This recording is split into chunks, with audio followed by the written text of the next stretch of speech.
আসসালামু আলাইকুম এভরিওয়ান। আজকে আমি আপনাদেরকে দেখাবো খুবই শর্ট ভিডিওর মাধ্যমে NHZN-W64T প্লেয়ারটা ব্লুটুথটা কিভাবে অ্যাড করবেন এবং রিমুভ করবেন। আপনাকে প্রথমে অডিও বাটনে ক্লিক করতে হবে 2 বার, তারপরে সরাসরি আপনাকে ব্লুটুথে ক্লিক করতে হবে। ব্লুটুথে ক্লিক করার পরে এই অপশনে আপনাকে ক্লিক করতে হবে। এই যে দেখেন 3-4টা ফোন কানেক্ট আছে। এখন যদি আরেকটা ফোন কানেক্ট করেন এই প্রথম অপশনটা ক্লিক করবেন।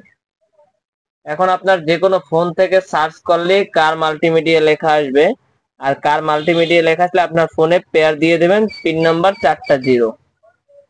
আবার যদি রিমুভ করেন সেক্ষেত্রে এই জায়গা থেকে গিয়ে আবার এই 2 নম্বরে ক্লিক করতে হবে। তারপরে যেটা রিমুভ করবেন ওইটার উপর ক্লিক করতে পারবেন, তারপরে বামেরটা ক্লিক করবেন। এই যে এখনই রিমুভ হয়ে যাবে। তো এইভাবে আপনারা ব্লুটুথ অ্যাড এবং রিমুভ করবেন। এই যে রিমুভ হয়ে গেছে।